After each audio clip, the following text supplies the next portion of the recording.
crazy times, the world just needs a hero to help cut through all the noise. Well, now you have two. Good morning, good evening, or good afternoon, ladies and gentlemen. Welcome to yet another awesome, amazing episode of the Heroes of Noise. I am one half of the dynamic duo, and my name is Steve Hosson. Other half, present. What's up, everybody? My name is Dan Ramirez. Welcome to episode 40. Steve, this is a special show today, man.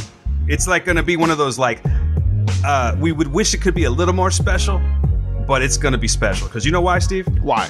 Because about the time this is coming out, Heroes of Noise turns 1 year old. Oh, my God. Happy birthday to us. Oh, Happy birthday, goodness. ladies and gentlemen. Thank you. We made it. Y'all didn't think it was going to happen, but we made it. And we have no one to thank but you and ourselves. Thank you so much to you and ourselves. And, you know, I want to send out a special thank you to Dan. Dan is the man behind the magic. The dude sits there. Not only does he record, but I send him the file. He takes the files and makes them into magic. Dan, you yourself are owed an applause. Oh, thank you very much, sir. I'll just give myself a little one. Just a little tiny one, man, because I'm being modest today. I'm also very tired, Steve. Should we talk a little bit about why we're tired? Totally. Why this show might be a little bit different than the rest of the shows, but not too different? Totally. Why are you tired, Dan? Well, you see, we just got back, ladies and gentlemen. We were very busy last night. We had a great, I guess it was just a very fast, now it's about, 30 hours, I guess? Uh-huh. Yesterday, we took off to Southern California, and we went to Hollywood Horror Nights at Universal Studios, and we didn't get to slumber time, at least me personally. I didn't get to bed till about 4 o'clock this morning, man. And then we drove back from Southern California, back to the San Joaquin Valley, back to Fresno. Yes. And dude, I'm dragging ass today, man. I don't know. I think I'm getting old. I can't keep up with these youngsters anymore, man. Dude, I had a blast, though. Listen, it's funny because on my way back home, I was talking to the Uber driver and Lyft driver. And the Lyft driver said, he's like, hey, so what were you up to, man? Where are you headed to? And I said, it's none of your business. Stay out of grown folks' situation. No, I'm joking. Oh, thank you. Stay out of my personal affairs, sir. I said, I came back from Halloween Horror, and I said, man, I can't do the back and forth is rough, man.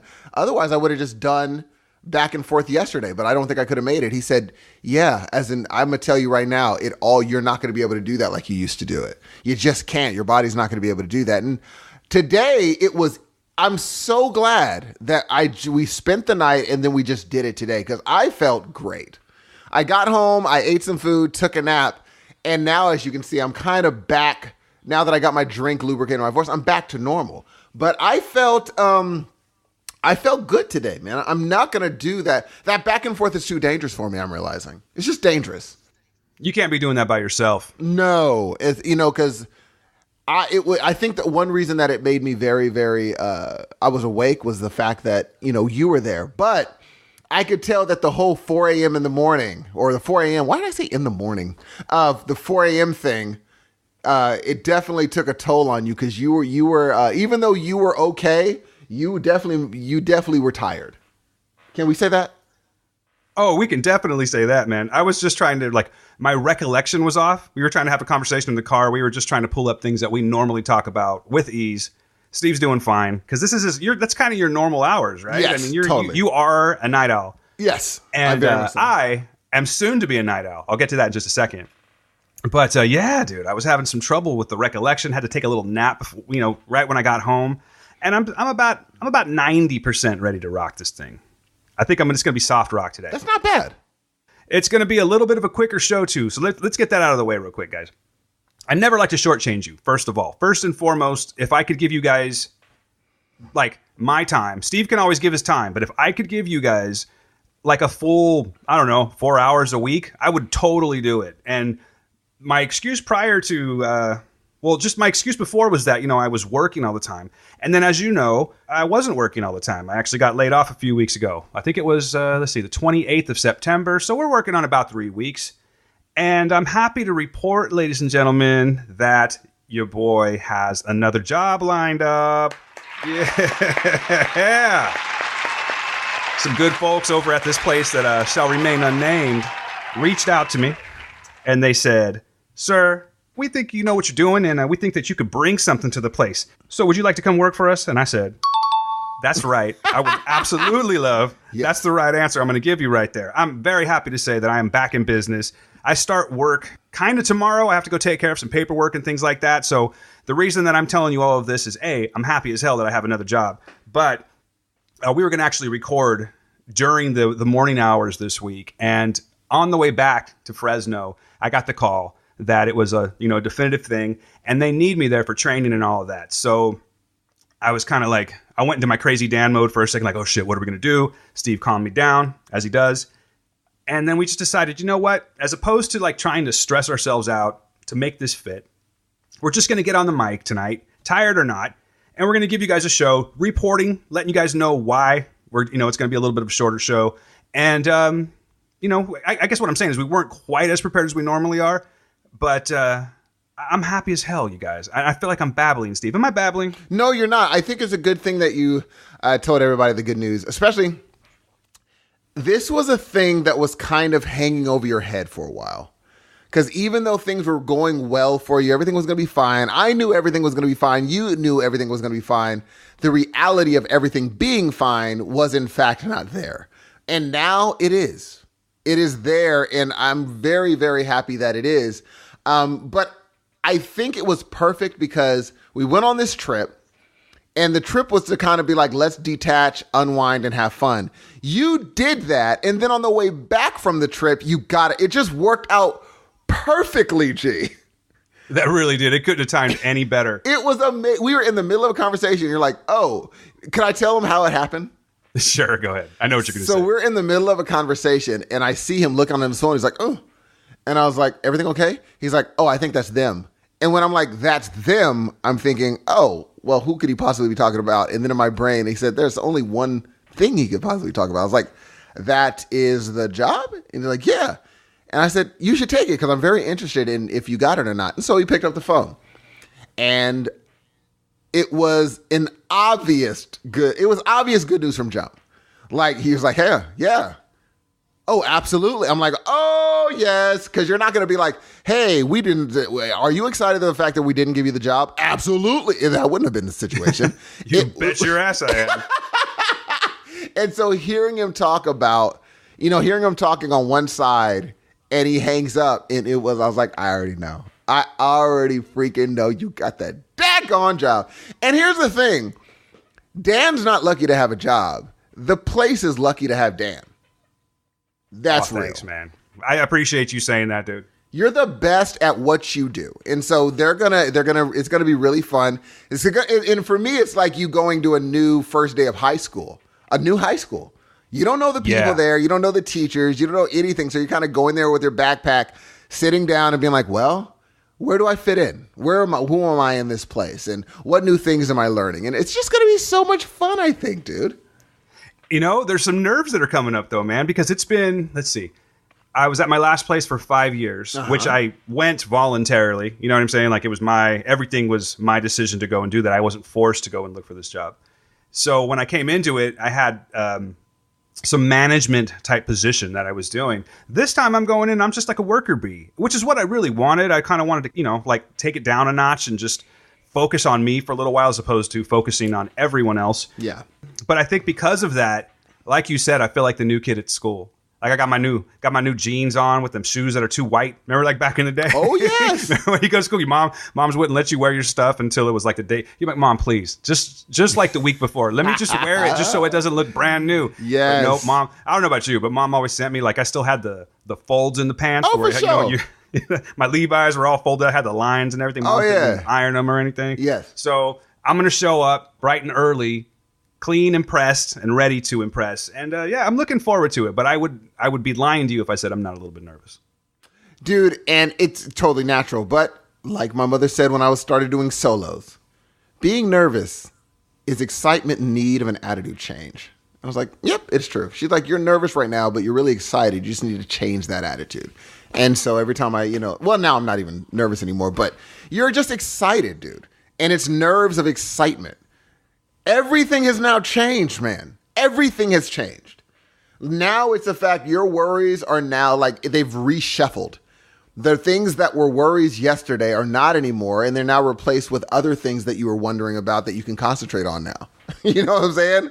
Yeah, and they're worries. They're not even worries. They're not insecurity. They're even stress. It's just that like butterflies in the stomach kind of feeling. You know what I mean? Of course. That's cool. So your mom gave you like a real inspirational speech with that when you had that kind of problem, huh?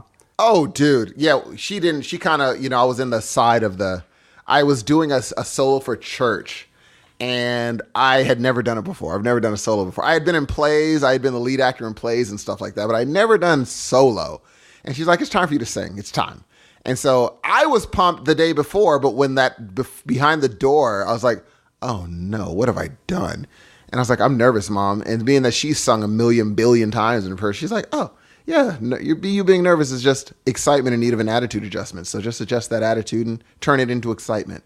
And it didn't work that time, but after that, every time it was just excitement. And now I don't even get nervous. And someone's like, hey, see, can you do this song for a wedding? I'm like, yeah, it doesn't bother me anymore.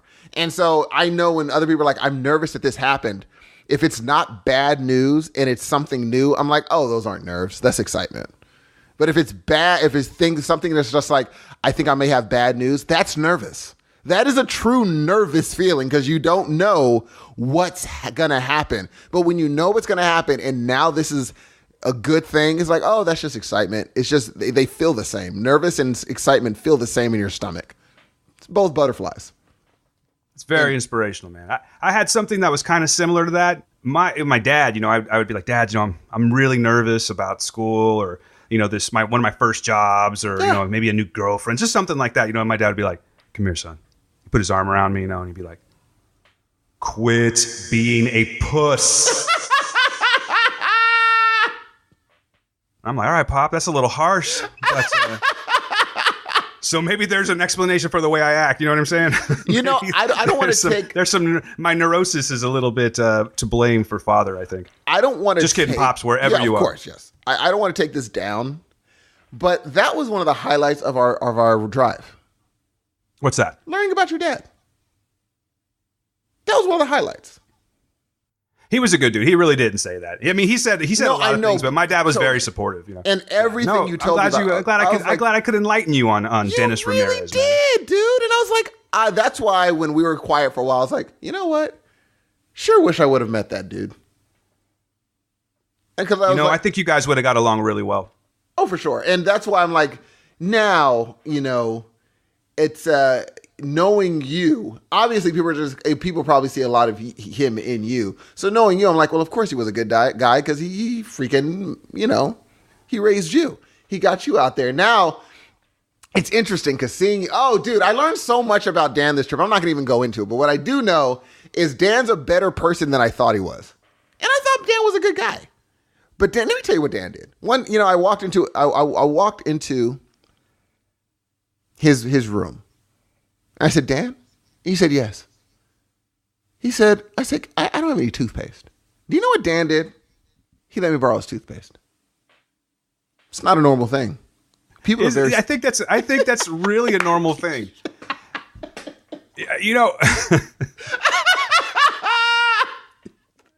I have never been, and I love you. You know this, dude. I have never been so analyzed in my life. So we're driving. It's quiet because we talked the entire time on the way up. We talked the entire time at Hollywood Horror Nights, and we're not glossing over Hollywood Horror Nights. For the record, we're going to get to that next week. Totally, we're talking about stuff around it right now. Yeah, we're just dancing around it. Maybe we'll give you a little dash of this and a sprinkle of that. Yes. But we're going to focus on all the Halloween stuff next week because it's apropos. You know what I'm saying? Yes. But so on the way back though, we had those quiet times because I don't do well when I stay up all night. I think I did okay, but I know you knew I was tired. So we're just driving. There's no words. There's no reason for this. And Steve just goes, Dan, how come you don't ever wear shorts? Where did that even fucking come from? You know what I mean? I saw a guy wearing shorts, and I'm like, you know what? Dan doesn't wear shorts. How do you know? Honestly, this was the most that was the most time we've ever spent together, period. Yes, totally. And I was able, here's the great part. People, you know what it was? There's times where I think of Dan and I ask myself a question about him, and I can't really get an answer. But when he's there, my stream of consciousness is anytime I have a question in my brain or a comment about him, I could just be like, Oh, he's right there. And as you saw, there's a never-ending flood of questions I have for you. I'm trying to remember some of the other ones, but again, I'm just dog-ass tired. So I know one. They'll come to me. What's that? One. So Dan is a toothpaste roller. And I did not know he was that. And what that means is when toothpaste is running out, he then rolls it up to where it's empty. And I thought to myself, I said, there are two types of people. There is the fist smasher that kind of rolls the palm along. Where a devil may care type of attitude? Yes, but because it's flat still. Because the devil may cares are the people that it's semi-flat all the way through and then they throw it away. Where it's kind of flat, but there's still bumps in there of toothpaste where you can get some out still. But they just throw it away. That's devil may care. Devil may consider is the ones that kind of roll their palm across. Now, the people that are legit are y'all that roll it up. And I'm like, those are three different sorts of people. And I think I'm going to start rolling my toothpaste. But you're forgetting the one that is the absolute worst, which is that animal that will take a brand new tube of toothpaste and just press right in the middle. Oh my God. Oh, dude, I've done that a ton of times. What's wrong with you? I press it from the top. It's straight criminal. You just from the top. So you're making your work harder for yourself. Not that it's hard, but I mean you're sort of working against yourself. I never thought of it. You want the freshest stuff first. Well, yes, and here's the thing. As a single person, I think if I was married, I might do it different, depending. But now I'm going to roll because I think it's actually a good practice to roll. Waste not, want not. True, and it fits better in a carry-on. It's not long. That's what she said. You're doing your own. You're answering your own statements now. But it's not the things you do, look, man, I was in Dan's room for no reason in the beginning yesterday. Dan was in his room trying to actually just do whatever stuff. And I was like, I think I'm going to go chill with Dan after 4 hours of chilling with Dan.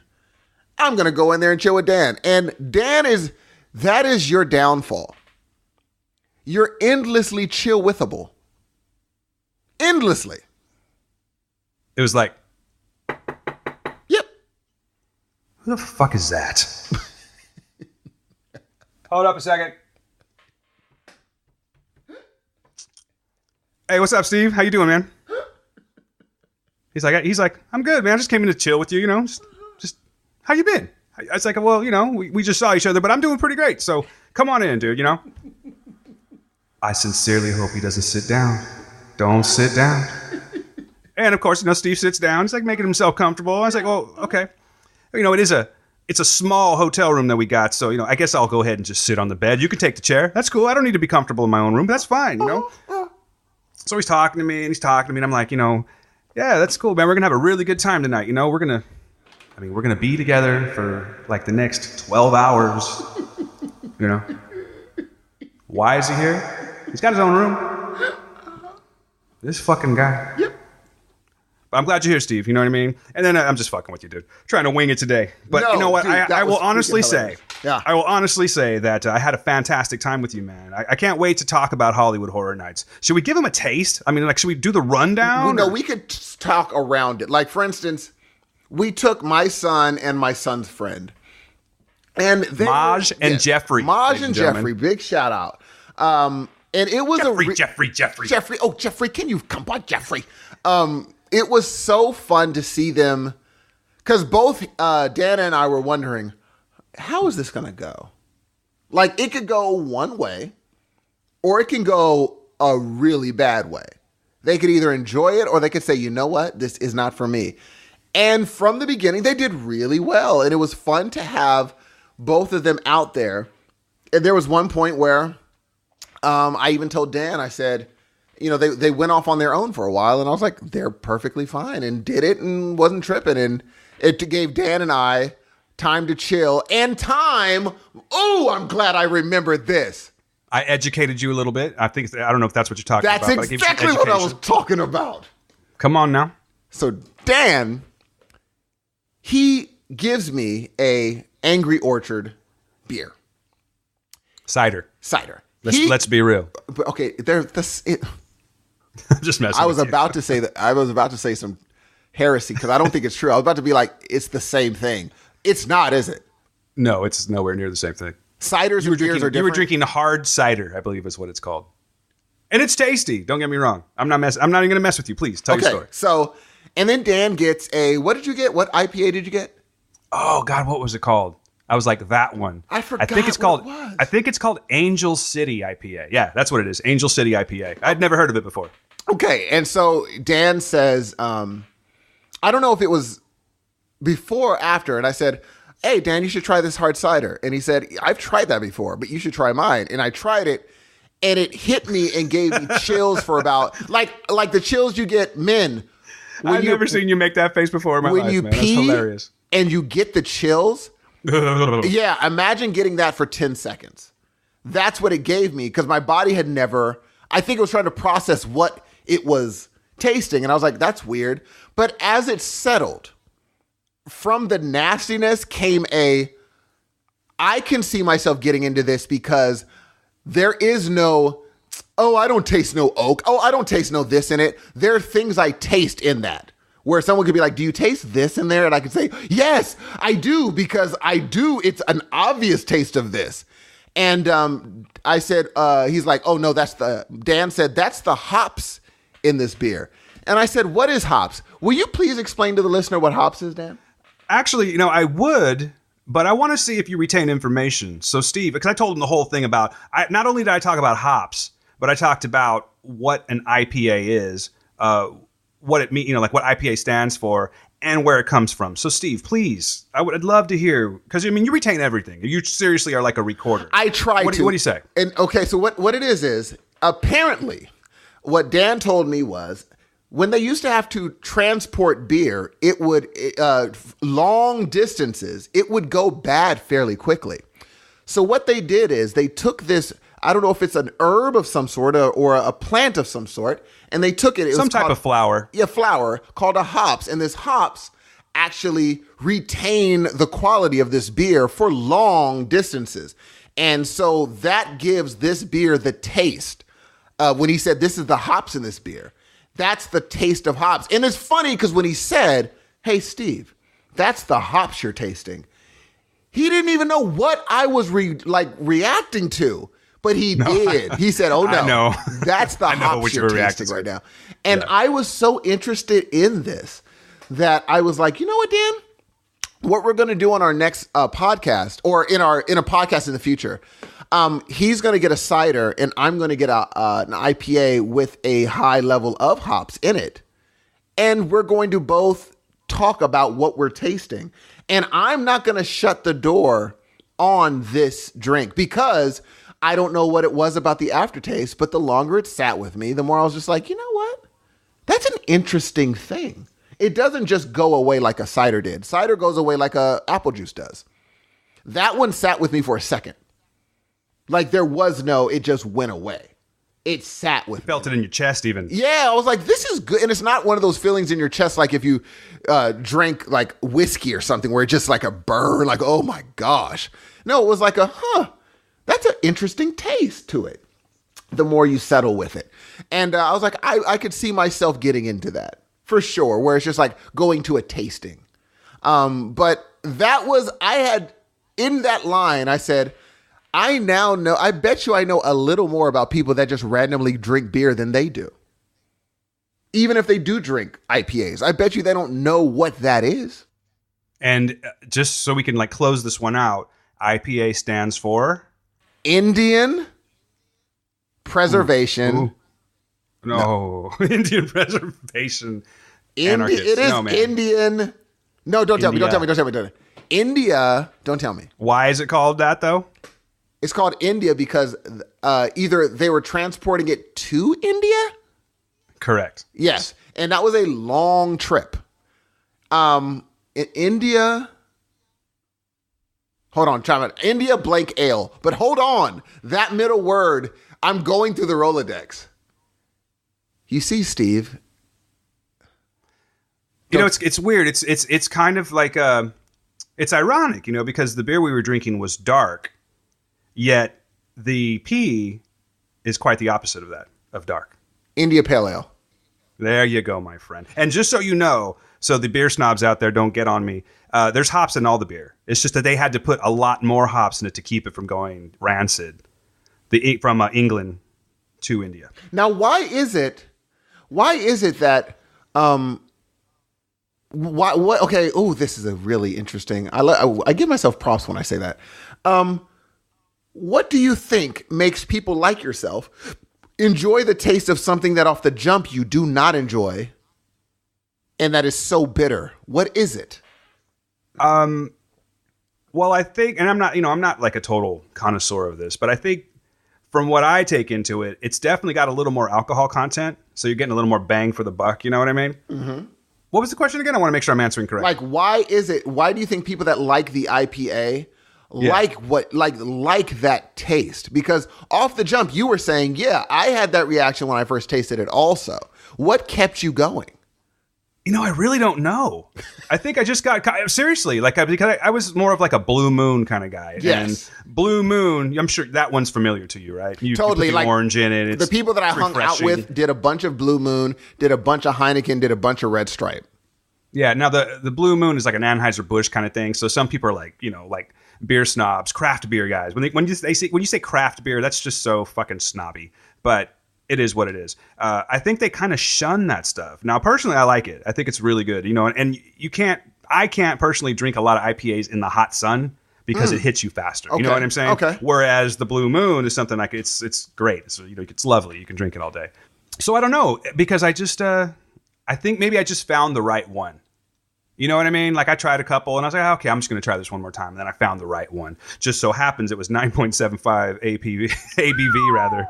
And, one hangover later, I was like, it's pretty good. I like it. I think I'm going to keep up with it. That's so interesting because you don't want to, because what happened, ladies and gentlemen, is I was going to take Dan on a Scotch tasting where we learn how to taste Scotch. We talked about this in the line for Michael Myers.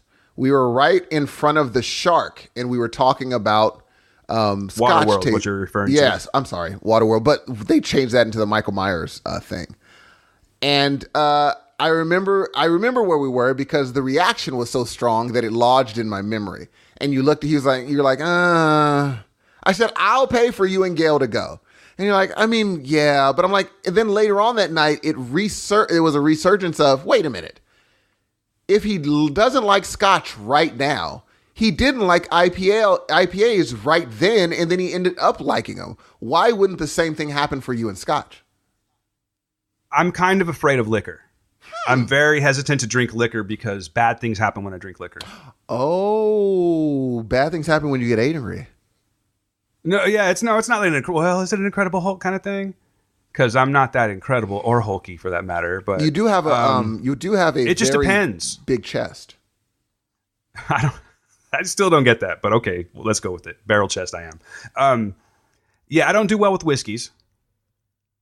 But, it's been that experience where it's like, how they say you have that massive bad hangover and then you can't even like be around it. You can't smell it or anything like that. Yeah. Excuse me. That's exactly what it is. So with whiskey, I get I did what? Oh shit. Really? Did I really do that kind of thing? I don't remember doing any of it. One time I woke up, and now this is like, seriously, these are like isolated incidents. Yes. And few and far between. Yes. And with whiskey, I've literally drank whiskey maybe 3 times in my life. Okay. But the time that I got drunk off whiskey wasn't even good whiskey. I guess depending on your taste, it was Jack Daniels. And I just drank way too much. And I remember we were hanging out with some friends. We were walking the neighborhood because we were drunk. And that's what you're supposed to do, right? Just walk around in public when you're drunk. Of course. And we went to this park. I remember let's put it this way. I was too young to be drinking, okay? I wasn't super, super young, but I was too young to be drinking. And we went to this park and we were just hanging out. There's like a jungle gym thing, if you will. We climb up, there's like swings and all that kind of stuff. And it just so happens that, that's right, the park was actually new. Okay, it's all coming back to me now, because remember, it's a huge fog. The park was actually new. And I remember they were laying cement. So me and my drunk asshole friends were like, let's write our names and fuck up the cement kind of thing. And this is all hearsay, by the way, because I don't remember shit. So apparently we wrote whatever we wrote into quote unquote cement. And then we went about our merry way. All right. So I'll leave that alone for a while. The night goes on. I fell asleep on this dude's couch, face up, like Bon Scott style. If you guys know what that means, we're getting there. If you don't know what that means, and if you do, well, then you know where I'm going. And so the next day, by the way, Bon Scott is the first singer of AC/DC, and he died in this manner. So I wake up in the morning, and I do I really do have a memory of waking up in the middle of the night, and this is where this all transpired. Guys, I'm stretching it out. I threw up in the middle of the night, right? And I threw up while lying on my back. And as any of you know, if you pay attention to that kind of thing, you could totally die that way. You could just, drown yourself in puke, which is disgusting, right? So I remembered throwing up, but that's about it. And then I remember waking up in the morning, right? And I yawned. I was like, ugh. And instead of just like a yawn, it was like, ugh, crackle, crackle, crackle, crackle, crackle. Oh, that's what I heard. Yeah. That's what happened. I was just covered in my own puke, and it dried and caked on me, and it just crackled. So it was disgusting. So once I got myself all cleaned up, I remember walking home, and I'm like, oh, they started talking about the writing the names thing. Mm-hmm. And I said, you know what? I felt bad afterwards because I'm not a vandal. Like, I would never have done this. You know what I mean? And I can still say that I'm not a vandal because I went over to the, like I said, quote, cement. It wasn't cement at all. There was no cement being laid. We were just fucking drunk writing in the mud. That's how drunk. It's just terrible.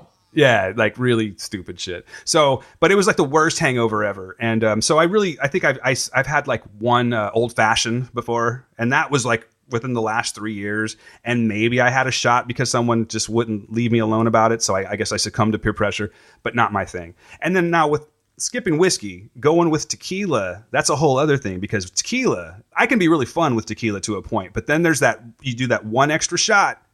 And I drink Patron, by the way, Patron Silver if I'm going to drink it. And it goes from being the fun guy to putting my arm around you and come here, man. Why the fuck don't we hang out anymore, man? Like we used to fucking hang out all the time, and I fucking love you, dude. And we should fucking hang out. So that I get like super emotional with tequila. And then, of course, there's gin. I'm not even going to talk about the shit that goes down with gin, but it makes me a very... gin will make you sin, someone told me. I've probably said the most stupid shit I've ever said on gin. I got kicked out of a Tenacious D concert on gin. Now I'm starting to think maybe I told this story. But yeah, so it's just all bad. So I tend to stay away from that kind of thing. So now you want me to get into scotch. And I know that I'm not going there to get drunk, but I'm a little apprehensive, man, because it's like, okay, I'll do it for the experience, but I'm afraid that what happens if I do get drunk on accident? I'm kind of a lightweight when it comes to liquor. That might be bad. Gee, it won't happen. Like, because you spit it out. That's disgusting. Yeah, you're supposed to spit it into a bucket, G. Yeah, I've done wine tasting before, and it's gross. And usually I don't. I went to Napa one time, and I was like, I'm not going to spit it out. That's gross. So, being the uncultured son of a bitch that I am, I was just drinking it like beer. So, yeah, I got a little drunk too. So what I'm getting at is, I know we're just like going nowhere with this. I think beer's my best avenue. If you want me to go... You said it was a scotch and cigar thing, right? No, it's just scotch tasting. Oh, okay, because I could just think of funky-ass breath for the combination. All right, I'll do it. What the hell? Why not? What? I will do it. I thank you. I think we'll have a good time. Steven, this was supposed to be a shorter show, so should we carry on with things? Go for it. All right. Well, guys... usually this is where Steve jumps. I'm surprised you haven't yet. I'm a little disappointed in you, sir. Maybe you are tired because there's no Hudson segues today. So I guess I'll just do it myself. Oh, you know what's funny? I thought we were going to, since it was a short show, we were going to do it at the end. Because normally you do it. Oh. Yeah, I thought we were just going to do it at the end because we do the middle and the end. But since it was short, I'm like, well, we don't have to do it twice. You know what? I'm just gonna go with. Okay, go for it. I'll just do the rhythm. Let's keep the rhythm of it going. Go like normal. For it. We'll try to stay. There's something to be said about consistency. You know what I mean? So without further ado, hi ho, everyone. What's happening? This is Dan. Welcome to the Heroes of Noise. This is episode 40. We are climbing and climbing and climbing. Check this out. If you want to get a hold of the show, you can reach us at heroesofnoisepodcast@gmail.com. That is heroesofnoisepodcast@gmail.com. Hit us up on Twitter at Heroes of Noise, myself, Dan, at DanQPublic, and my friend Steve over there at Mr. Scotch at SE. It's not Mr. Scotch, it's at SE_Hudson Music. We're on Instagram at Heroes of Noise Podcast. Facebook, it's at Heroes of Noise. And I got to stop doing that because I'm just going to direct you here anyway. Go over to our website, ladies and gentlemen, and go to www.heroesofnoise.com. It's all right there. It is this one-stop shop, beautiful thing. I got to say, it's a basic website, but for being basic, kind of proud of it. I think it's kind of pretty. Something's going to be coming down the pipe. Check it out. Go over there. Listen to the shows. Go to all of our back. You can hear the Word. If you heard the Word before, that's our Preacher podcast. Go there, check that out. See what we look like. I'm sorry, Steve. He's a wonderful looking human being. I'm sorry you got to see me, but you can check me out, and you can subscribe to the show. You can click on the little t-shirt picture and go over there and pick up a Heroes of Noise t-shirt, coffee mug. I will say I have the t-shirt and the coffee mug. I love them. They're fantastic. I use them all the time.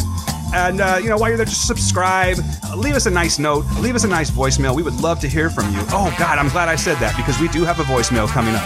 And other than that, I'm going to go ahead and turn it back over to Steve. But ladies and gentlemen, I'm happy to be here. This is our birthday show. I'm starting to feel a little bit festive now. I'm waking up. So I'm going to turn it back to Mr. Hudson. Sir, the mic is all yours. See, some people that listen to this wonderful, awesome, amazing, and groundbreaking show hear us say, leave a voicemail, and they say, nah, I'm good. I am straight. Y'all can do things by your CZ. But some people... Nah, son, you're doing fine. Exactly. Doing fine. Some people say, you know what? I think I'll do just that. And ladies and gentlemen, we have someone who did just that. Who do we have, Dan Athan? I got to tell you, we gave some props to him last week. We have a listener that has really, supported the show. And we like that. And if you like the show, please let us know. I mean, we're not looking for accolades or pats on the back or anything like that. We're just hoping that we're hitting you right. You know what I'm saying? And apparently we're hitting Mr. Adam Templeman right because he hit us up with a voicemail. Very complimentary. Do you mind if I play it for you, sir? I'm proud of it. Go for it. Adam's a great guy. Check this out. He's got a great voice. Here we go. So I'm headed out to the gym this morning. I got a new episode of Heroes of Noise. Already, this is a good day. And I get a shout out on the episode. Steve, Dan, you guys are freaking awesome. The amount of content that you guys are covering, the obvious effort that goes into every single one of these episodes, and the dynamic between the two of you guys, it just really adds up to a high quality listening experience. And I really appreciate everything you guys are doing and continue to do. This is Adam. And if Victor Wooten, Claudio Sanchez, and Buddy Rich were to put together a band, I still don't think they'd rock as hard as you guys. Oh. You guys rule. Thank you, Adam. That's awesome, man. I really appreciate it. Guys, please, we want to hear your voices. We want to know who's listening. So if you're not, maybe you're a little bit mic shy or something like that, hit us up with an email. It's easy. I know I just said that, but I'm just saying, it's very easy. All you got to do is go to the site. It's a little widget. It's a little speak pipe widget. You can literally record from your phone. Just say, hey, what's up? This is little Joey from New Jersey. Just listen to the Heroes, letting you know you're my boys. And, I'm looking forward to what you guys have. Happy birthday, happy Halloween, all that good stuff. So I just did it for you. It's that simple. You could literally take that template and you can be the guy from Jersey, whatever his name is that I said. Yes. But, Adam, thank you very much, man. We appreciate it. It was absolutely wonderful. And Mr. Templeman, here's what I'll say. Victor Wooten, that's a heck of a pull, Victor Wooten. Right. Now, He's listening. Instead of Victor Wooten, though, I love Victor Wooten, but I'm going to put on the bass, I'm going to have to go ahead and put my boy Jaco Pastorius on the bass. As I've said before, I love Victor. Make no mistake about it. But I don't think that there's anybody that's as solid on the bottoms as Jaco Pastorius. Now, and then I'll ask you another thing, Mr. Templeman. Have you seen the Jaco documentary? If not, please watch it. Also, you said you're on your way to the gym. I would love to hear what your workout split is. I will tell you mine real quick. Mine is chest on the first day. Second day is going to be back. Then it's going to be shoulders. And then it's going to be triceps and biceps on the last day. God created legs. So that is my split, and every day I do cardio. I'm interested in what your split is and what your set list looks like. Hit us up. Let us know. Thank you very much for hitting us, Adam. Can't wait. And make sure to make them gains. Handle that business. Don't let them take you away from the gym. Handle it, baby. Hey, man, not to take it in a different direction, but speaking of bass players, can you please refresh my memory on that bass player, that female bass player that we were checking out today? Tal Wilkinson. God damn. That woman can play. She looks like a little kid, but she's like 31 years old. She's ridiculous. And she's absolutely insane. Is she currently playing for Jeff Beck, or is that just like a one-off gig? Or? That was before. Oh, okay. Well, check her out, crazy. man. She's like I don't know if crazy. I don't know if Adam plays the bass, or because he obviously has some knowledge about that kind of thing. But I'm sorry, it's Tal Wilkenfeld. Wilkenfeld. Tal. I just always remember Tal because as soon as I say Tal, most people are like, "Oh yeah, she's crazy." Yeah, she's wild, but she got funk in her bones, man. She's not. I would recommend you listening to her if you like funk grooves, because even when she was playing behind Jeff Beck, when she soloed, it was all jazz, all funk, all groove. And then when she played for Herbie Hancock, all funk, all groove. You could check out a NAMM video of her playing, and she's silly. She's silly with it, G. It's crazy. So, yeah, Tal Wilkenfeld. I'd still choose Jocko, though, Adam. Just letting you know. She's beastly. Now I got to go and like do all my homework and study up on her and everything. But she is beastly. That's a good word for it, man. And you know what's funny, Dan? What's that? I love what you just did. You know what you just did? What's that? Did I do a segue or something? No, or? you just informed people. You inform people about things that they ought to know, just like you're about to do right now. What am I about to do, Steve? You're about to tell people the news. Oh, we're going to the news now? Yeah, because we can't do what we can't do. We cannot do it. We can't. Yes, we can. We got stuff to talk. You know what? You know what you can talk about, because I can't. I can't. I'm going to talk about a couple of things. Have a ball. Listen. I can't. Listen, Hudson. You can talk about it. You can because I have things to say, right? No, I get it. So I'm going to listen to you, because I'm only talking about one thing. That's it next week. That's it. I really think that you should give me a little update is all I'm saying. Update your thoughts, on what you've been watching, man. We're being cryptic. We got to be cryptic because it's going to be a blowout next week. A blowout. Because unless it gets horrible, then it's not going to be a blowout. But if it gets good and better, it's going to be a freaking blowout. But there is actually something I do want to talk about. So I'll let you go first. But there is something I do want to talk about. I'm going to let you know right now, though, what we're referring to is Steve finally got on the Doctor Who train. We were talking about it on the last episode, and we were just, I don't know. I guess in my head, I'm like a completist, you know what I mean? So Steve's asking me, where should I jump in? And I never even thought to go, because I have to do things front to back. I never even thought to do like a sample episode, because to me, it would seem like, okay, what's this all about? But Brian over at Pop Culture Leftovers jumped on Twitter, and being Brian, who's like seriously one of the most informed dudes ever when it comes to this kind of stuff, he gave Steve the perfect way to start. Now, Doctor Who fans, I know you're gonna know what I'm talking about. Now, you Tenet people out there, Brian was smart enough to tell Steve, hey, check out Blink, check out the Blink episode, the one with the weeping angels, and it's pretty much been Doctor Who ever since, right, man? Yes. Oh, you're really just not gonna say no, anything. Dude, no. Come on, just a little something. It's good. I want what? No, it's good. I'm not going to let you off the hook, bro. But how do I want a good 2 minutes. I want 2 minutes of your thoughts.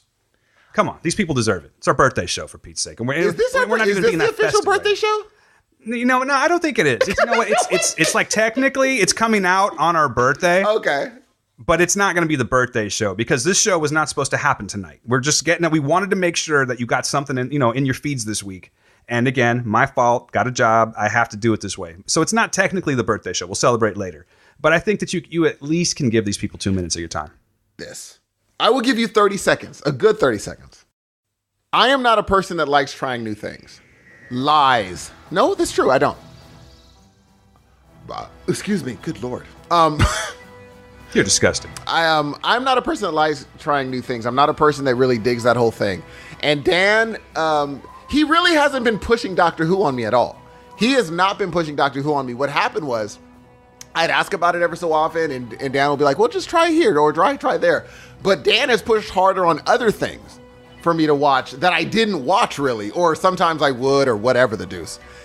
But this, for some reason lately, Doctor Who has been in the ether for the last year for me. And ever so often I'll hear people that I really trust their opinion say, I like Doctor Who. And I'm like, nah, I'm good. Then I lock Doctor Who. I'm like, nah, I'm good. And then finally I'm like, okay, number one, so many people are talking about this show that in order to be part of the conversation, I have to at least watch it. Because I can't say this thing sucks without watching it except for Lost. I can't do that. And so the fact that I can't be like, okay, I don't like it or I do like it. I want to say at least I need to be in the conversation. So I said, where do I start on one of the episodes? And yes, Brian from Pop Culture Leftovers hit me up and was like, hey, bruh, start with Blink. And I'm going to get way more deeper into Blink on the next episode, but I will say this. For anyone out there who is thinking about starting to watch Doctor Who, there is no other episode to start on. I agree. Because if it got me to start watching, and not only did I watch it, but I started going forward, then reversed going backwards from that episode. That is insanity. Because normally if you start going backwards, it gets sorry. But what I will say is, from that episode, if you're not hooked, if you say, I'm not really buying this show, call it then. Call it. It's definitely call it a not. day. You do not like the show, for sure. But here's what I'll also say that I'm going to say next week. That was a show that will get anyone hooked. But I dare say, I think that isn't even the most fun show I've seen of the episodes. It's just the best for a non-watcher to get hooked on in vein, intravenous, and all of a sudden you're going to be walking around with a bag connected to your arm of nothing but Doctor Who going into your system for a while. And next week I'm going to have a lot more to say about that, because there are reasons that it struck an interesting note with me, and I couldn't quite figure out why, but I know now, and it's a long convo, but I will say this. If someone asked you, all you Doctor Who fans now, being that you've seen probably everything, I'm sure there's some of you that have seen literally every episode, even the old Doctor Who's. And so you're so in the world that someone asking you, what episode should I look for? Should I start with there? You're like, well, it can go anywhere. It can go Matt Smith. It could go David Tennant. It could go Capaldi. It could go Andy Eccleston. Hey, you can just try when you do that, it is such an overload of information that most likely people are going to be like, you know what? Maybe it's just not my thing. Because seriously, a lot.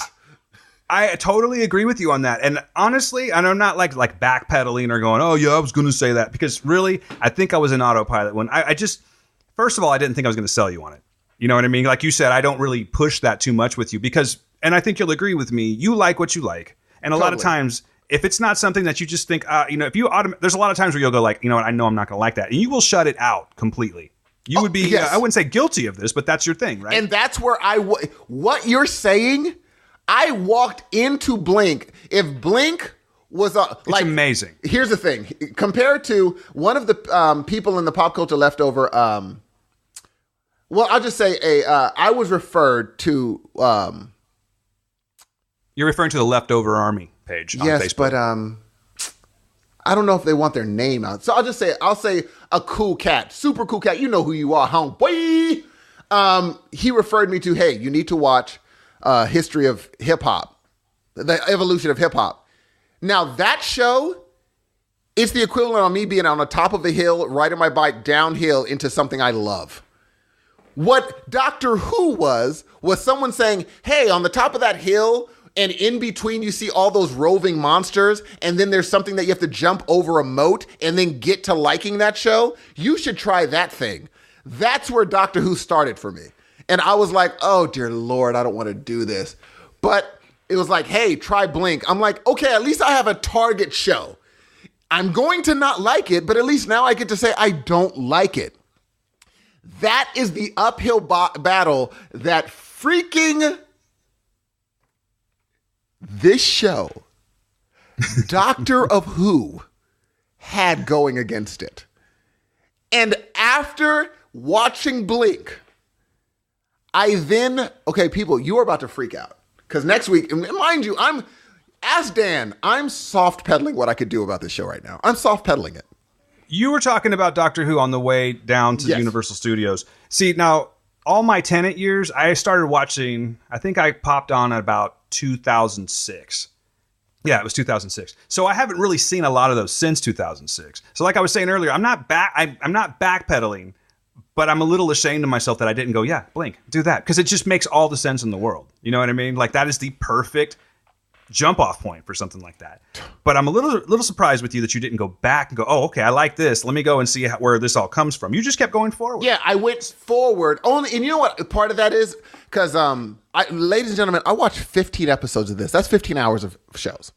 You talked so much about it, and I didn't even to the point where I'm like, I don't remember. Yeah, I'm gonna have to. Yeah, it's I'm gonna have to go back and look. So fresh in my brain. So, and I just watched the episode you asked me about earlier today. By the way, the new one? No, the one with the machines and the gotcha, pig faces. So the Daleks. Yes. So I watched the show. I watched Doctor Who, and it's funny because the reason that I was able to jump in and not do the whole "where did this come from" is because I almost know, because I've heard so much about the show, but I heard enough, and people would kind of say, I'm not going to really talk about that around him because he doesn't like it.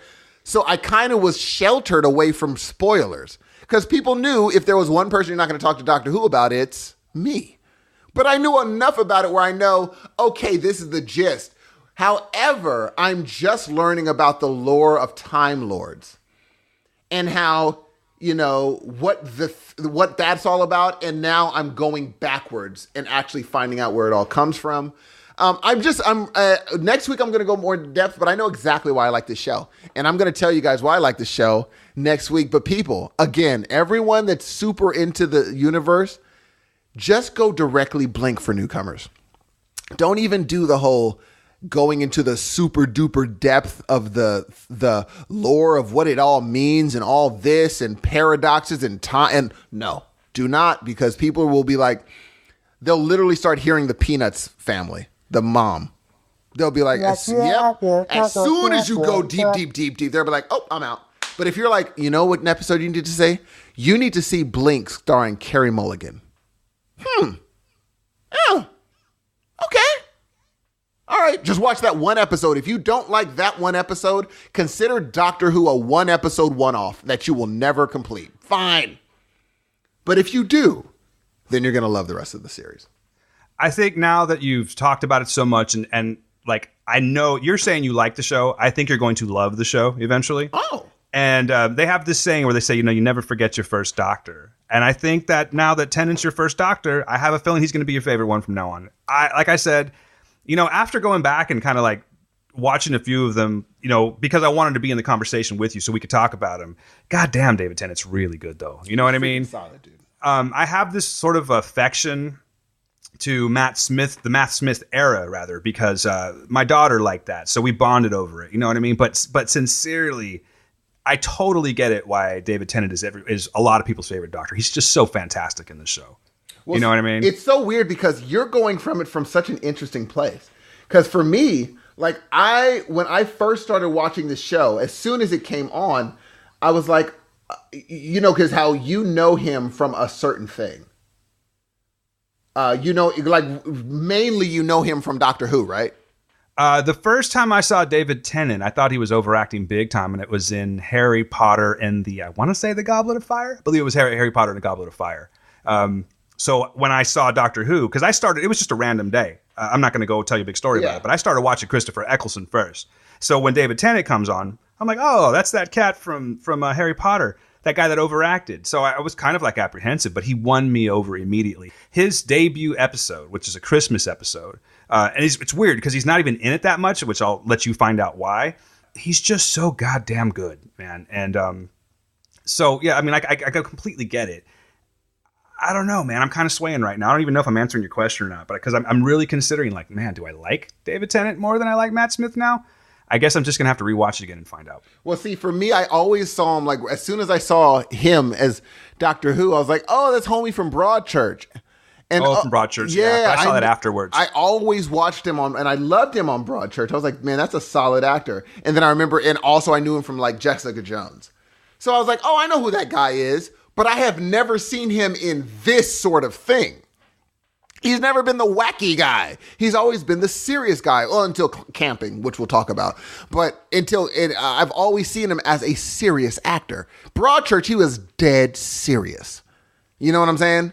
Did you watch the original Broadchurch, the British one, or Yes. did you watch the American? Oh, Okay, that's the better one. Yeah. That's the better and one. that's where I saw him as dead serious. So when I saw him in this, I'm like, oh, this is new, but I already liked him. So I came in when I saw, and I don't know how I didn't know. And that's how out of the loop I was with Doctor Who. So when I saw him on screen, I'm like, oh, yeah, homeboy, Broadchurch. Yeah, Jessica Jones, what's going on, homie? And he then was off the... Oh, I don't even want to ruin it for people. If you love David Tennant, you're going to love Blink, even though it's not a whole bunch of David Tennant. But you'll still... There is a... Okay. There's just some strong writing in that episode. There is such strong writing. There's a part where you're like... Wait, the timeline doesn't work. Because how would he know? And when they explain it, you're like, oh my God. It was brilliant. It really was. Oh, and the thing is, you're like, yep, that is exactly how he would know. It is, and guys, it's so fun. And okay, and here's what I'll say to people who never watched it. And this is coming from, I love doing the never watches to never watches. Just like I like people that are like, if you're not into the group, I got into this group, and here's how you get into this group. All you non-watchers, I guarantee, if you email me the show, or you hit me up on Twitter, or you can leave us a voicemail saying, I did not like Blink, the episode is so good that I'm going to have to question your taste. I have to. Because then I'd have to say why. Yeah, you make a strong point. I'll be like, why didn't you like Blink? Well, because it was kind of corny, and then, or, well, the writing wasn't, nope. Well, the effects, nope. Well, it didn't make much, nope. Well, the actress, nope. Actor wasn't, nope. I'm trying to be like, you're gonna have to give me something. Or you're gonna have to be like, okay, well then tell me what a good show to you is. And man, that show better be banging. I mean, banging. Because if it's a show I know, I have a good enough recollection to tell you, oh, but what about that one episode though? That one was weak sizzle. So anyway, I guarantee you're going to like Blink. Check it out, and I'm going to go more into how much I love all other... By then, how many episodes would I have watched, probably?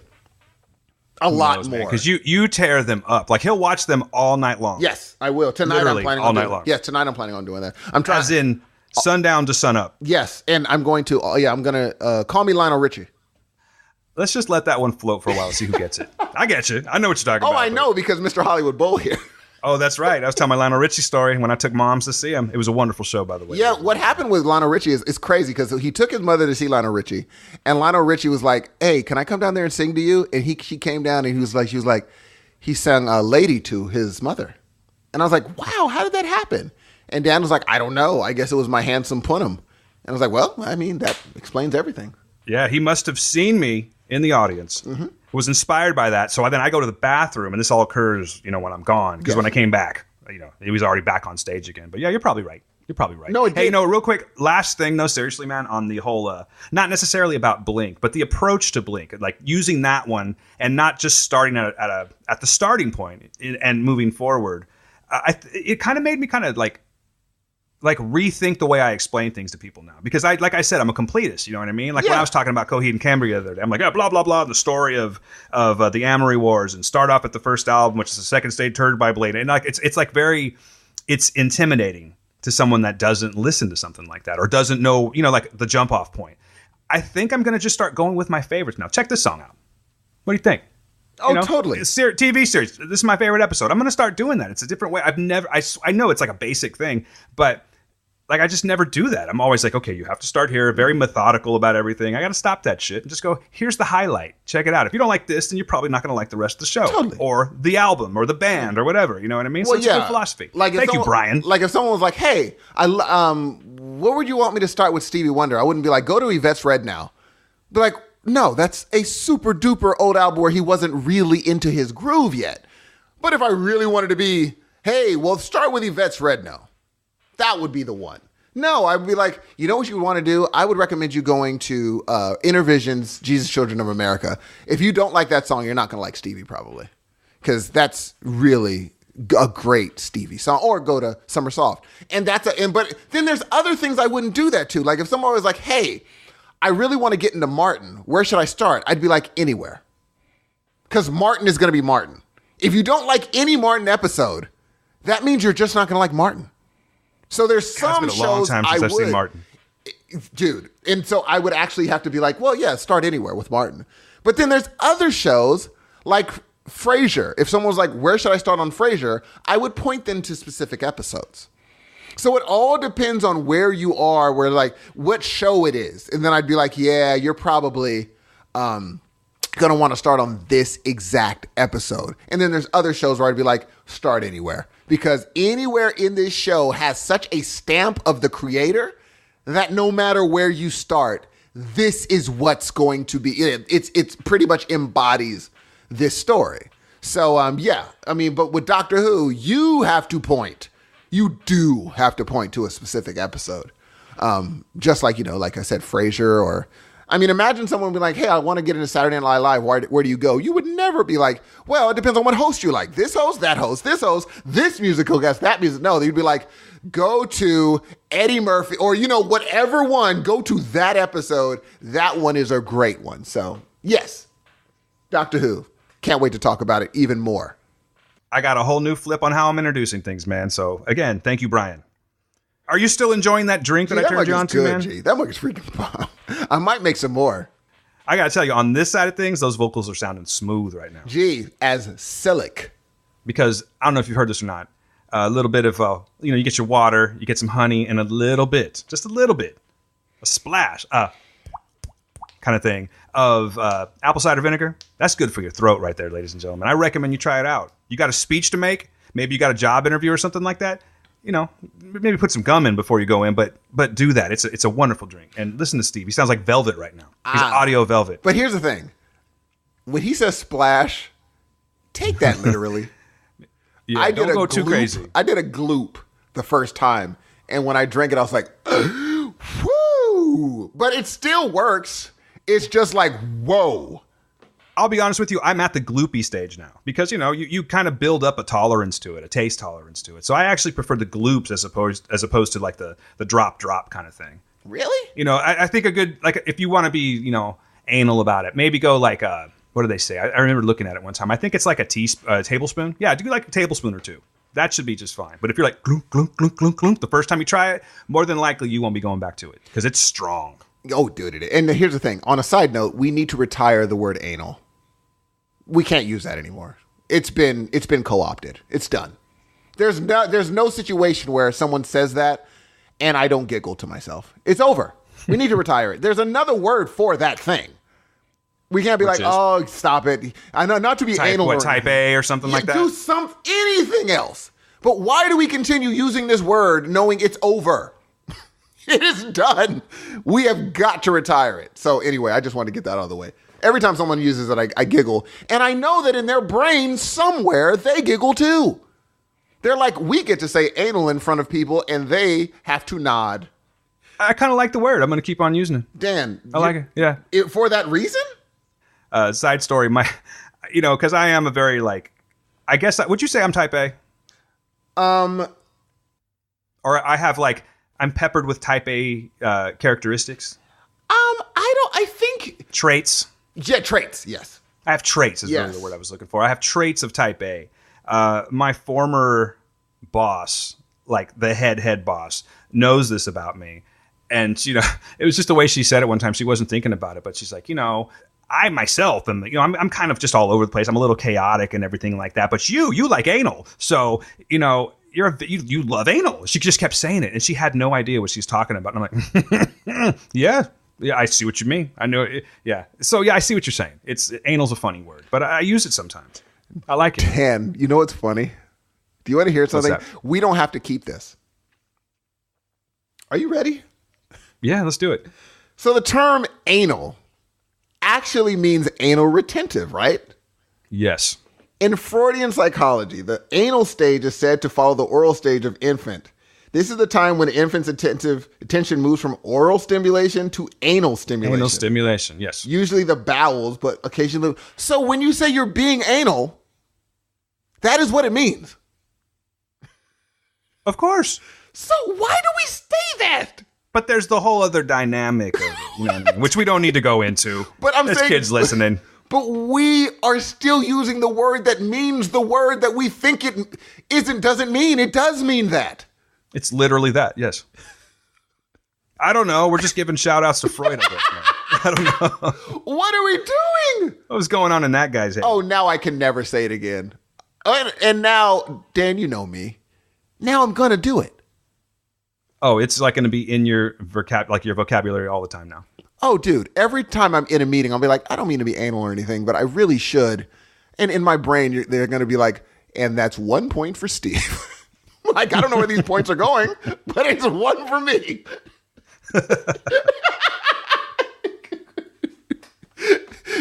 Later on, I'll be like, I have 121 points. Little notches on my belt. Gee, we have to stop saying that. All right, tonight we will stop saying that. No I don't more mean to be anal anal, but gee, we have to stop saying that. Fair enough. Fair enough. All right, shall we move on, sir? Yeah. Anything else that you're watching, by the way, before we, Just what you watched Camping. I watched Camping. Okay. And what are your thoughts? You saw the first what? I think you didn't see the second episode because we missed it last Yes, night. and I am this is the opposite of Doctor Who for me. There is nothing here that should be entertaining me, and yet I'm endlessly entertained. Oh, I loved it. I did. I don't know what it was that made me love this show, but for the first episode, it was great. There's nothing that should have made us like it, dude. Nothing. But we did. In fact, everything's kind of built up to where you should like really dislike. Yes. Not because she's a bad person, but the character that Jennifer Garner plays. You should really dislike her, but she's so neurotic and dare I say anal, Steve? That's Dan. I'm sorry, last Dang one. you, But Dan. I'm just saying, it's kind of the way it is. It's true. That's what's endearing about that character. You know what I mean? Yes, and there's a really cool part.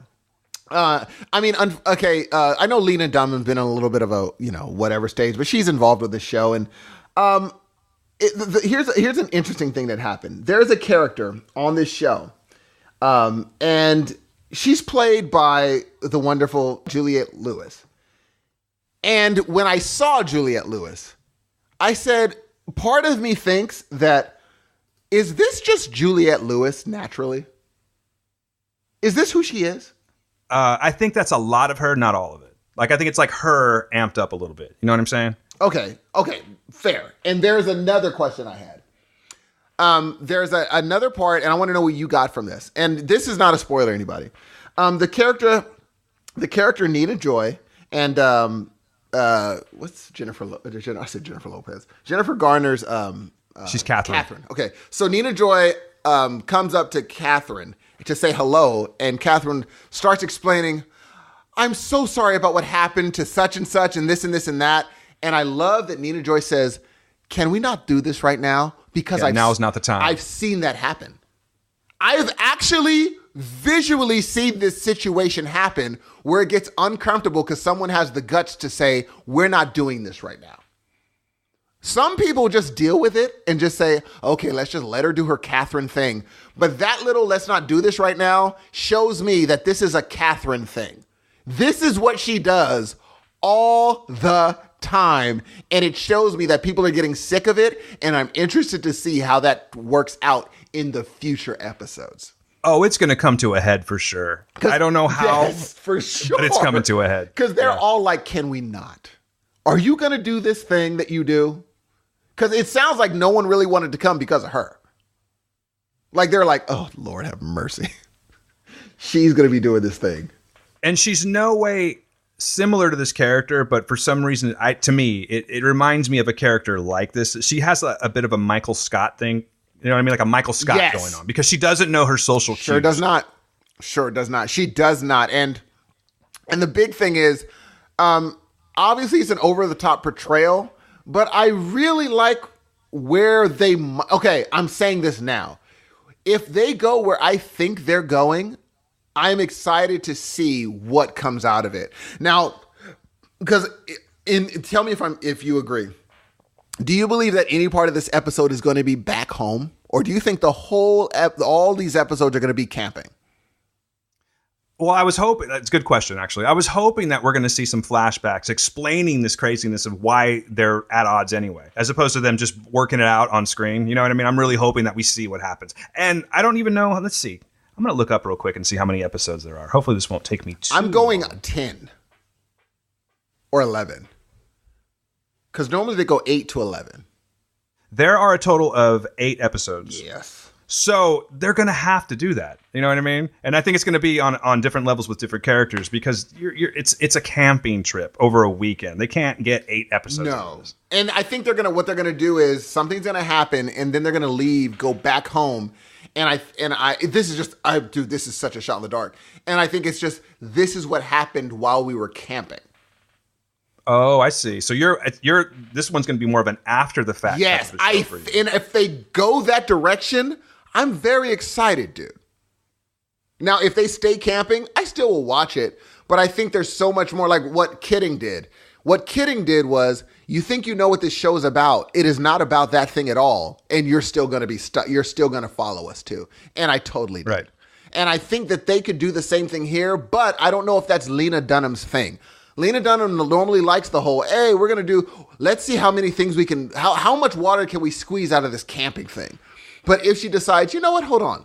They go home, but this all happened while camping. What are the after effects of it? I'm interested to see what happens then. It's a nice take. I kind of want to see everything come to a head while they're camping.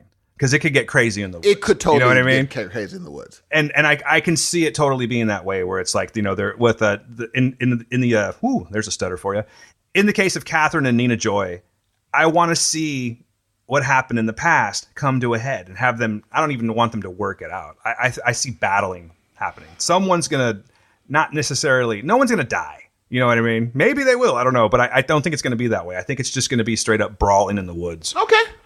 So we'll see what happens. Can't wait. I like your take, though. I think your take's good on it. We'll see what happens. All right. Well, so I'm going to go ahead and tell you what I was watching this week. And it wasn't a lot, I'll be honest with you. There's a little bit. And speaking of a little bit, I'm talking about something that stars Peter Dinklage. Boom, you know what I'm saying? Nice. And also about Hervé Villechaize, which is also a little thing. It's an HBO special. It just came out. It debuted, I think it was last week. It's called My Dinner with Hervé. Now, how much do you know about Hervé Villechaize? Not a lot at all, except only the plane, boss. Right. They plane. So I wanted to watch this because, when I was a kid, I watched Fantasy Island with my parents and everything. And I did not really know the story of him. So obviously, how do you find these things out? You go with the biopic. I'm going to tell you that it is your standard biopic, okay? Peter Dinklage does a very fine job in this. What this story is about is, it's not just about Hervé Villechaize. It's about an English reporter by the name of Danny Tate, who is, he was on leave because he was getting treated for alcoholism. He was off for like a month. And after a month of sobriety, he comes back, and you can tell that it pissed the bosses off that he was gone this long anyway. I don't think they don't regard him very well. But what the thing is like, okay, you're back. He wants work. What you're going to do is you're going to fly to Hollywood from England, which isn't a bad deal for like being the guy that's messing up. I think this is a pretty good gig. He's going to go interview a guy named Gore Vidal. Oh, yeah. We're going to get this piece on Gore Vidal. After that, what you're going to do, because this was happening a lot, they want to do a hatchet job on Hervé Villechaize because, he was like the little clown and they wanted to do something like that and like poke fun at him. He was 50 years old, by the way, when he passed away. He passed away, but he killed himself. So this is taking place like right around that time. So he's already had his fame and he's already gone through all the stuff that, I'll talk about, but let's poke fun at the, and I'm using this term because they say it in the show. Let's poke fun at the midget kind of thing. You know what I mean? Yes. So anyway, Danny goes and his main goal again is to talk to Gore Vidal. But he has to talk to Hervé Villechaize first, just because that's the way it's going to work. He tells Gore Vidal, I'm going to be here at this time, but right now I'm going to go deal with Hervé. So he does. He does this interview. He just puts his little tape recorder down, and they have this talk in this restaurant. And you could tell that Danny Tate's not impressed by Hervé. He's this has-been actor, and he's the guy that was on Fantasy Island. He was Tattoo.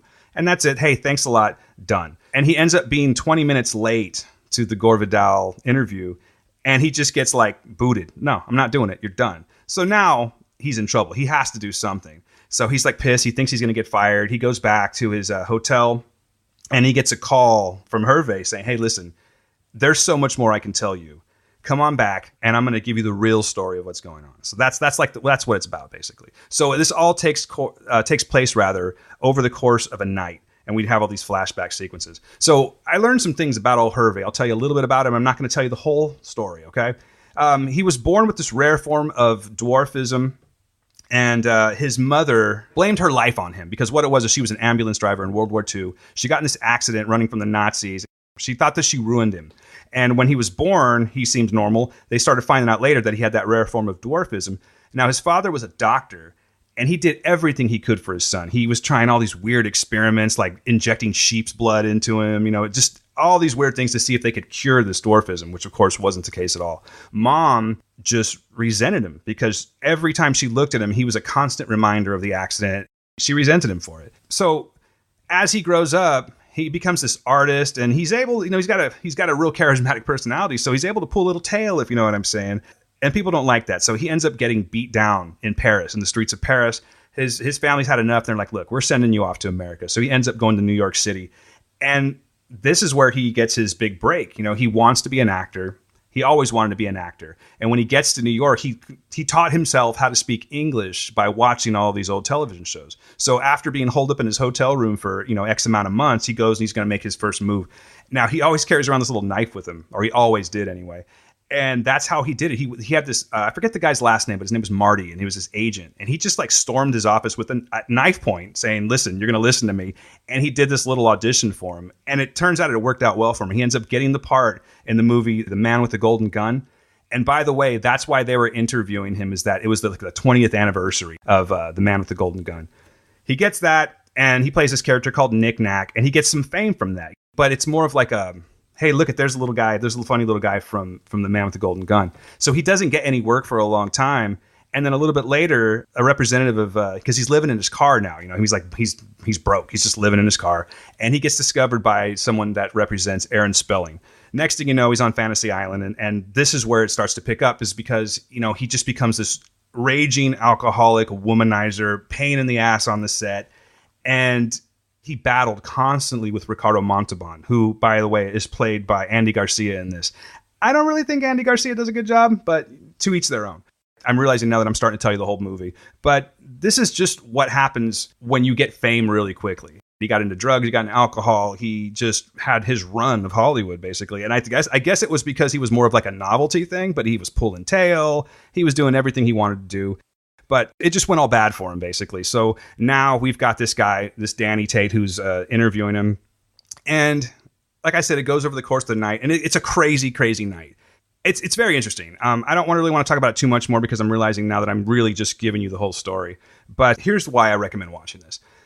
Peter Dinklage does a fantastic job playing Hervé Villechaize. He looks nothing like him, but he does a very good job with him. As far as the movie goes, it's your standard biopic. There's nothing really to write home about, but it is a very interesting tale. And if you're interested in him, you find out what happens and how he went about his demise. It's a good movie, not a great movie, but the performance by Peter Dinklage is definitely worth a watch. So I think you should check it out. I apologize, guys. I've been up since 4. I have not had much sleep, so I don't think I'm representing this movie very well, but I think you should check it out. Again, it's on HBO right now. My Dinner with Hervé. Check it out. And then lastly, Steve, I'm not going to talk about this one too much because I've only seen the first episode. I have seen the entire first season, but I just started watching, and you mentioned it earlier, by the way, Hip Hop Evolution Season 2. I would like to start at the beginning. Your first taste of hip hop. I was hip hop from the time I was in my mother's womb. I wanted to try to do something that was a reflection of our times, our culture, and our community. We're writing and recording 19 hours a day. If you didn't get the song right, it's off the album. Next up. First things first, man. You with the worst, I'll be sticking pins in your head like a nurse. It's exhilarating, like you never knew what was going to happen next. And if you're true to the art, you say exactly what you want to say. You like this, that. Parents and everybody start freaking out. Is this music obscene?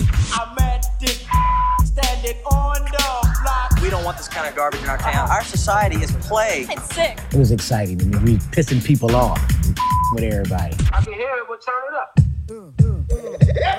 Dayline Tribe are gods to me. Latifah is a female god to me.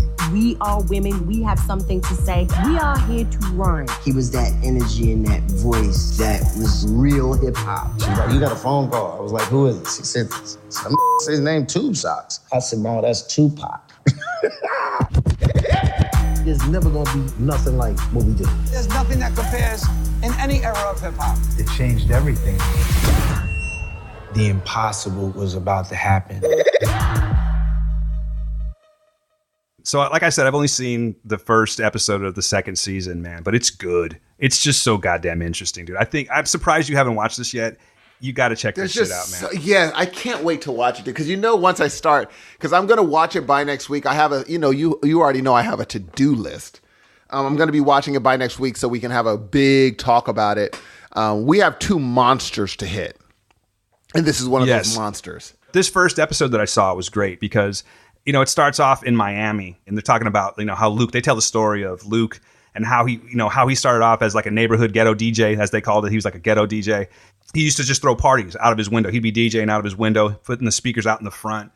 And, he just got popular that way.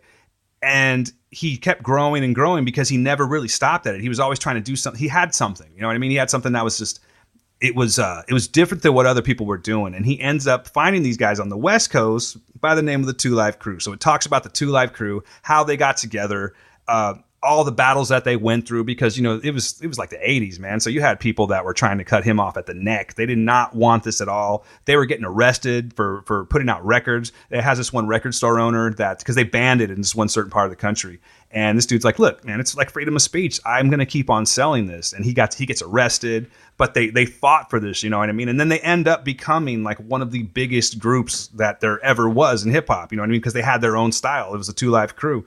It's a great story, man. And it goes on for probably, because the whole thing is like an hour. I think that's probably a good 25 minutes of it. Wow. And then it also talks about like the Houston scene where you have like the Ghetto Boys and you got like Pimp C and Bun B in the, Underground Kings, right? Mm-hmm. That's really good too, because I believe I think it's Pimp C is dead now. Or is it Bun B? I can't remember. I'm sorry about that. Do you know by any chance? I should know this, but no, it's Pimp C is dead. So they're interviewing Bun B, and it gets really emotional. I mean, because it starts talking about how, they were like these innovators, and they never really properly got the fame that they deserved. They were well respected within the hip hop community, but they never really jumped off the way that like they should have, because they were such innovators. Super, super fucking interesting, man. And then they talk about, now I always loved the Ghetto Boys. Did you listen to Ghetto Boys back in the day? Yeah, I love the Ghetto Boys. Wait, I did, unless my mind's playing tricks on me. Oh, nice. Oh, and I didn't even have my little hold up a second, man. You deserve this one right here. There you go, buddy. Sorry about that. I was in trailer mode. But yeah, you got Scarface, you got Willie D, Bushwick Bill. Very interesting. I've heard their story because I was fans of them. But it's educational, man. And then the next one that's coming out that I cannot wait to start is the Bay Area scene. So they're going to be talking Too Short. They're going to be talking E40. I just can't wait to get to it, man. So next week, we're going to really go into this here. Like we said, we started off saying it was going to be a short show, but, we started talking, and that's kind of like what we do. But I highly recommend you guys check out Hip Hop Evolution. If you haven't seen season, you know what? See, what I was about to say is go back to season 1. But I'm a new guy now, man. I'm going to say just jump in wherever you want. I love it. I love the new Dan. Look on Le Menu, and hey, I like that group right there. Start there. That way, it's familiar to you. You got some familiarity, and it's gonna make you want to watch it more. But it's super entertaining and super informative, and it's just really, really interesting. So check that one out. Hip Hop Evolution Season 2. Like I said, I've only seen the first episode, but this is on Netflix. Watch it all day long. I plan on doing that. That's it. That's all I have this week. But I hear you have something for me. People, I know you're about to go crazy. It's on me. I used to have quizzes every week. And I started falling off, but someone said something to trigger my brain this weekend, and it really messed with me. And I am You're not going into it, right? Oh, dude, now I'm going to be on top of my gizame. It's over. Y'all done messed up. And ladies and gentlemen, we're going to get back into a quizzing of Dan the Man. And this time it's going to be called Dan's Movie Reviews. I'm going to give you an old school review, and you're going to have to tell me, based on the review, what movie this is. Are you ready? I'm ready to do it. Here we go. This film is about a boy who wonders what his parents were like in their salad days and is miraculously given the chance to find out. What child wouldn't love the chance to tell the two love-struck teenagers who will someday become his mother and father, hey, if you guys were ever kids and one of them, when he's 8 years old, accidentally sets fire to the living room rug, go easy on him, will ya? While keeping the film well-stocked with similar witticisms and giving the production the muted, well-groomed look of the 1950s advertising and television, this director keeps the film firmly anchored in the family history. Dad is a nerd while mother is a demurred beauty. Dan, what movie is this? Before I answer that question, because I do know the answer, because you call this Dan's movie reviews, am I supposed to do anything other than just say the name of this? No, all you got to do is say the name. You ready? Oh, what? Number one, hold on. How sure are you of this movie? I'm 107% sure. Oh, come on. Come on, Dan. Shall I just go ahead and dive in? Handle it. That would be Back to the Future. Thank you very much. That was an easy one, Steve. Okay. I know you're starting off easy with me. Of course I do. Okay. Number two. This film begins with an old dramatic standby. You isolate a group of people in a room, you have them talk, and eventually they exchange truths about themselves and come to new understandings. William Saroyan and Eugene O'Neill have been here before, but they have used saloons and drunks. This film uses a high school library and 5 teenage kids. Is that it? That's it. Would it be safe to say that we passed by a poster of that earlier? It is. Yes, it is. Well, then I'm just going to go ahead and say that's The Breakfast Club. Thank you very much. Dude, you're killing it right now. But now is where it likes to turn a table. Yeah, I'm getting cocky. I know you're going to get me right now. Roger Ebert calls the director of the Jerry Lee Lewis of cinema, a pounding performer who doesn't care if he tears up the piano as long as everybody is rocking. His new movie is a comedy about blood, guts, violence, strange sex, drugs, fistfights, dead bodies, disposal, leather freaks, and a wristwatch that makes a dark journey through the generations. If the situations are inventive and original, so is the dialogue. A lot of the movies these days use flat, functional speech. The characters say only enough to advance the plot, but the people in this movie are in love with words for their own sake. Daniel, what movie is this? I'm going to go ahead and give you a year. Okay. I believe. I could be wrong. I could be off a year, but I think it came out in 1993. I don't know if you know that or not. I remember that when I walked into this movie with Gail, because we've been together that long, I walked out of that movie with my jaw dropped. I will also say, Steve, that it is a movie that you don't care for. Oh my goodness! So, may I answer? Go. That would be Pulp Fiction. Oh my gosh, ladies and gentlemen, and it was 1994. Oh, okay. I told you I could be off a year. Dan, that's crazy. I didn't think you were going to, because I tried to make the review not so giveaway. Oh, you almost got me, trust me. What gave it away? What gave it away out of curiosity? What do you think gave it away? The wristwatch. Yep, that was the one. Dang it. I didn't even know what they were talking about with the wristwatch. Like, I already... Really? I have no idea what the crap the wristwatch was. Just to bring things back around again, it's a Christopher Walken moment. I think you need to go back and watch this movie, Steve, but we'll save that for another time. All right, here we go. The next one. The Old West has rarely looked as opulent as it does in this movie. The director's retelling of the Wyatt Earp story in this capacious Western with many modern touches, the Arizona boomtown and the site of the legendary OK Corral has a seedy, vaudevillian grandeur that makes it a direct forerunner of Las Vegas. What movie is this, Dan? I think I might get this one wrong. Because I kind of stink at Westerns. But it's Wyatt Earp. Let's see. And that wasn't a guess, by the way. That was the movie I'm talking about. You have one time to ask for the year. The year? Yes, I will give you the year of this movie as a hint. Do you want to use it on this one? How many you got? I only got one more after this. I don't think it's going to help me on this one, so okay. I don't think that I'm going to use it. May I have another hint by any chance? Or is that it? No, any hint I give you is going to give it away. Okay. I think I'm going to get this wrong because I'm not a great Western guy, but I'm going to go ahead and say Tombstone. That's it. Yeah, I'm just fucking with you. I knew that one. Did you really? I did. You punk! Anyway, this is the last one, ladies and gentlemen. This movie is a confrontation between Norman Rockwell's vision of Christmas and Hollywood's vision of the blood-sucking monkeys of Voodoo Island. It's fun. On the one hand, you have an idyllic small American town with Burger Kings and Sears stores clustered merrily around the village square. And on the other hand, you have a plague of reprehensible little beasties who have behaved like a rodent road company of Marlon Brando's motorcycle gang in the Wild One. Dan, what movie is this? Wow. I'm going to go ahead and borrow that hint now of the year. 1984, and I'm going to give you one sentence that could give it away.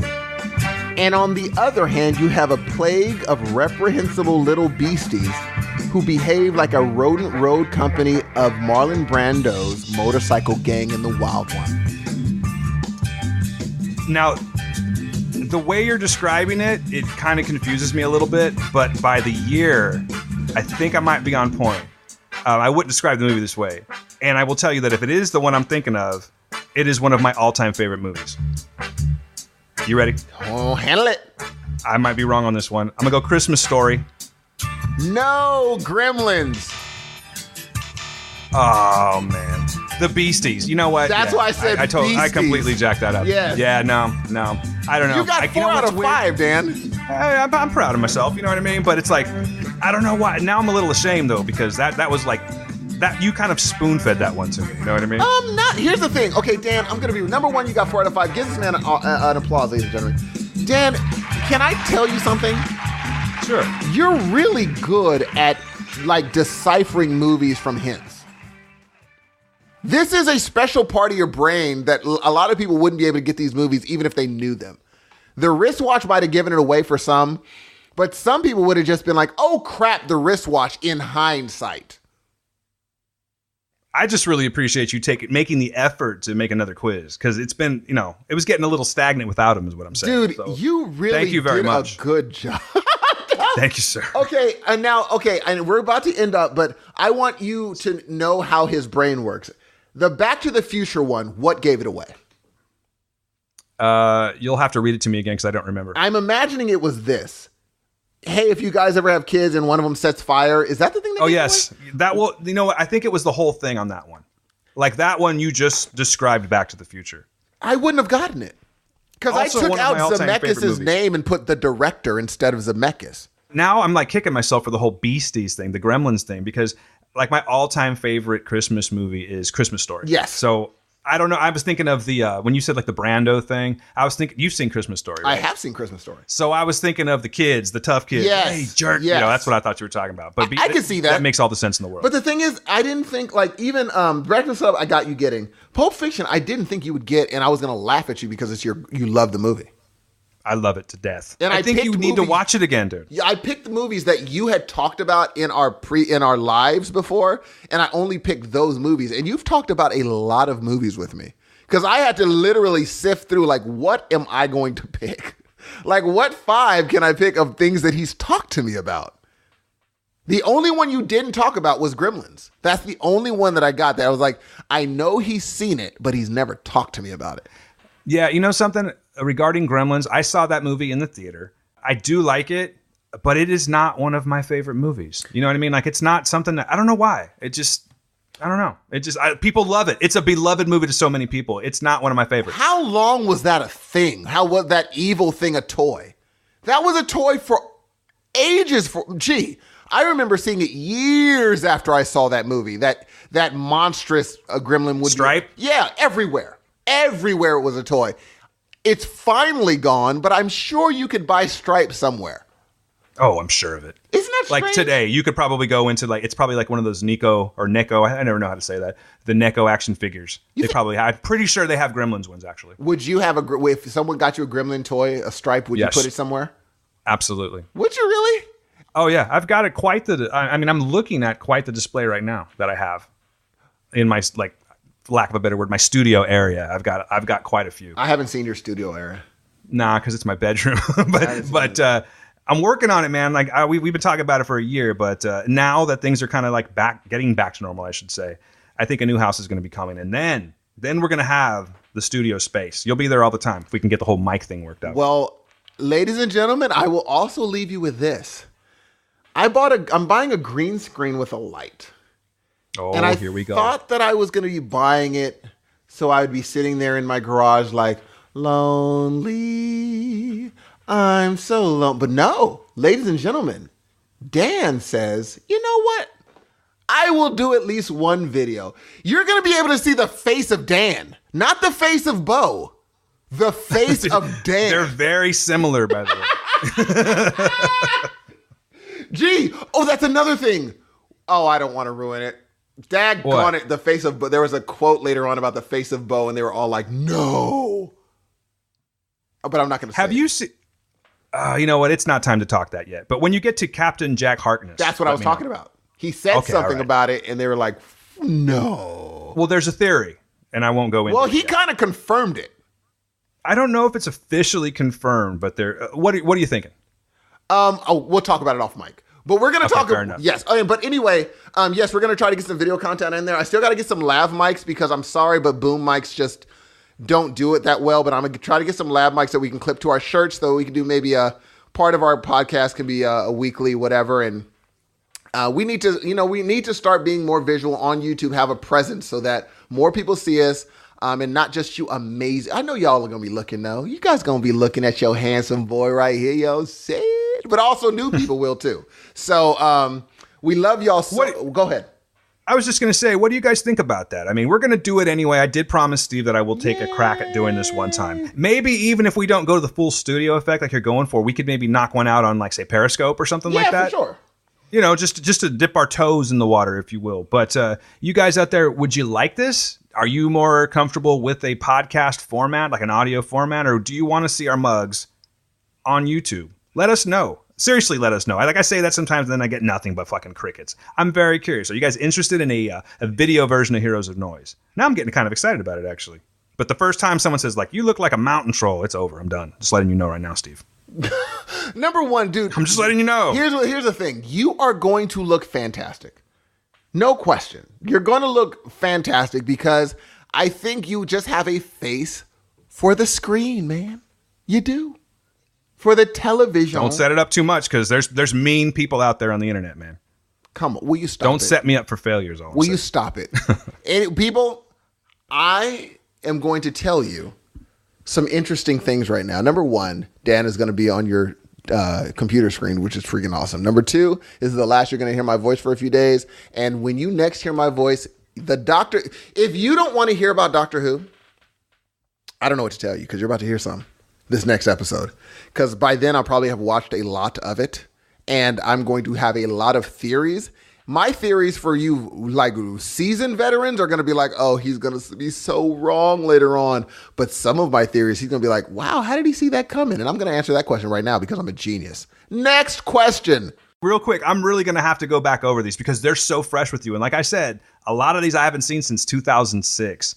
So I want to be able to have the dialogue with you. So I guess I'm just going to have to add Doctor Who into my library and my viewing so we can talk about this. Because I want it to be worth it. You know what I'm saying? I love hearing you talk about it, but I want to be able to be in the conversation with you and be up to date. For sure. I love y'all. I love y'all so much.